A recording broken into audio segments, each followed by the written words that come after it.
Please welcome John Manwaring and Violet Banda to speak on behalf of the conference community partners.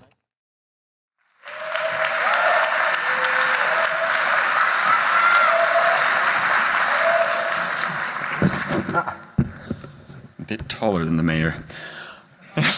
Sorry. My apologies. Thank you, and thank you all for coming to Melbourne this week. It's been an absolutely incredible week.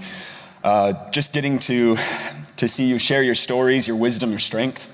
As I said, I'm John Manwaring, and I am HIV positive.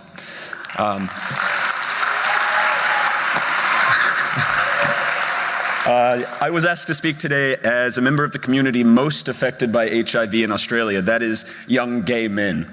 As is obvious from my accent, I'm not from here. I'm from the US originally, but I have chosen to make Australia my home. I was reflecting on this and I realized that until recently, my home country didn't allow people with HIV to visit, much less to migrate to it. When the ban was finally lifted, President Obama said it was a policy rooted in fear rather than in fact. Now this cuts right to the heart of the matter, fear. Every day, those of us living with HIV have to contend with fear and the irrational, often cruel reactions it incites. These reactions take many forms, whether a senseless remark or something as serious as a law that enshrines hatred and perpetuates stigma. These laws, these seemingly insurmountable barriers, are devastating. They fly in the face of all the progress we as a community have worked and fought and died to achieve. When governments legitimize homophobia and transphobia, when they criminalize sex work and drug use, when they stifle the rights and voices of women and youth, when they take us, the marginalized segments of society, and try to suffocate us into non-existence, they promote fear. They promote hate. They put policy above humanity. They enable stigma to thrive. It's incredibly tempting to give in, to give up, to fall silent, and quietly hope that in time things might get better. But the people, the groups, the governments that oppress us, they want us to think we're powerless, that we should sit down, be quiet, and fall back into the shadows. But if the past has taught us anything, it is this: silence equals death.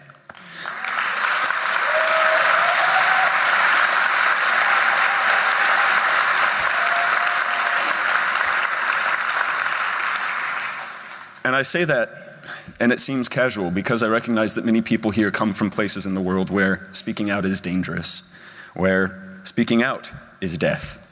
It's a very hard truth to accept. But we do need to speak up.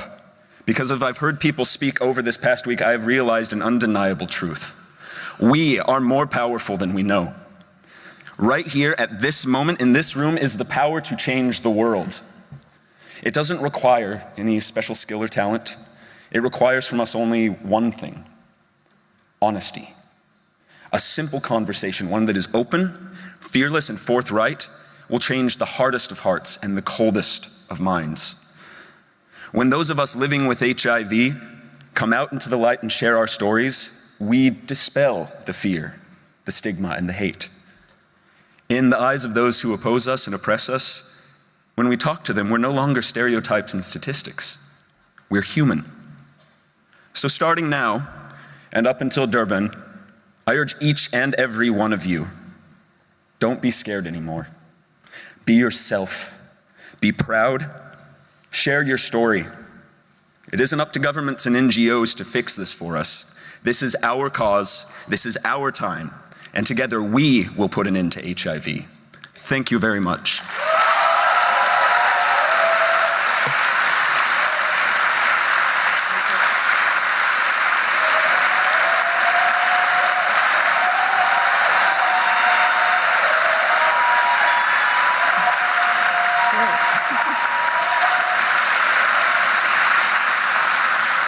Ladies and gentlemen, and fellow youth, it gives me a great pleasure to have this opportunity to speak at the end of this conference. And I thank organizers for inviting me. At such moments, you wonder how fast the days have gone, and you wish a few more days could be added. However, What is important is not how long we sit to discuss best practices, but what action this translates into when we return home. The conference addresses issues that affect all people from different walks of life. But the common denominator that brought us here is to have to respond to the great epidemic of the century. Seeing the passion and effort that individuals have committed to the cause, I realized that the hope of eliminating new infections, ending stigma and discrimination, and stopping our brothers and sisters of dying due to AIDS is not just a dream. As a young person living with HIV, I will go home to assure my fellow youth that yes, there are people who care out there. What I, as a young person who have experienced something I do not wish on anyone else. I was born with HIV and I experienced stigma all my life. Discrimination and all the shame of living with HIV must come to an end.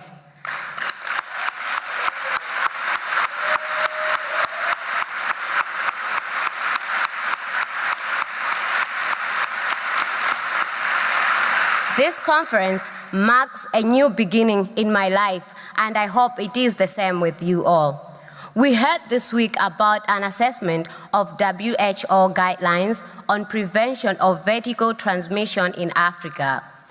Where there is community involvement in programs, retention rates of women diagnosed as positive during pregnancy are greatest. This conference has shown that science alone will not eliminate HIV. We need meaningful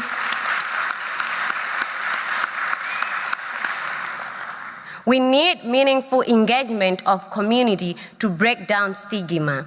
In particular, the involvement of young women with HIV who are most affected by this pandemic.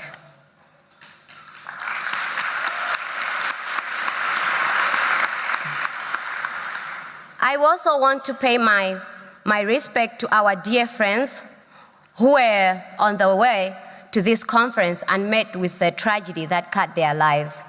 We take a comfort in the knowledge, though, that yes, they too wanted to contribute towards achieving the 3 zeros.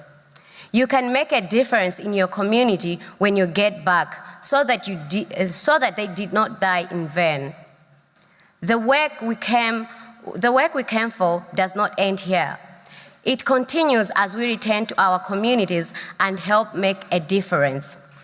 As we plan to meet again in Durban, I hope some of the people employed in this HIV industry will be made redundant and find new jobs.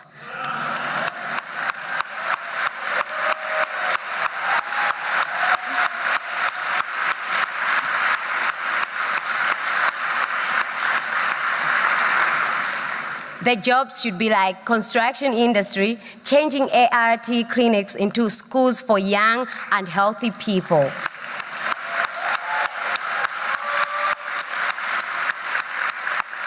Slowly but surely moving towards ending HIV. I hope that in 2016, the voices of young people will be loud and strong. On behalf of all people living with and affected by HIV, I welcome you to Durban, Zikomo. Thank you so much.